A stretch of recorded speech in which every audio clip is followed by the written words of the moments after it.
Alright, so I did my project on the Deepwater Horizon oil spill, also known as the BP oil spill off the Gulf Coast of Mexico.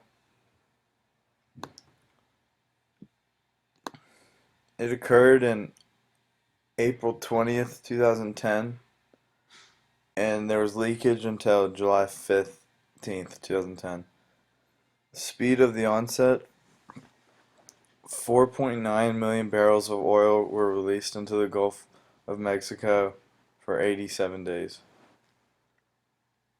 This 68,000 square miles of ocean were impacted, comparable to the size of Oklahoma. Human and economic losses. Human-wise, there were 11 deaths and 143 exposure cases reported from hospitals. Economic-wise, BP in the Gulf Coast economy sectors such as offshore drilling, fishing, and tourism were hit the hardest. BP estimated their total spill-related expenses were up to 37.2 billion.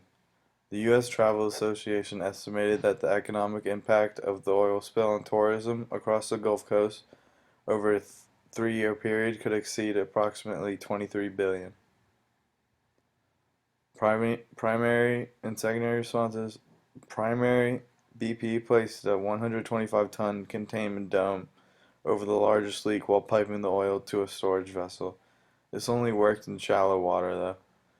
They also used a riser insertion tube to divert the flow into the insertion tube.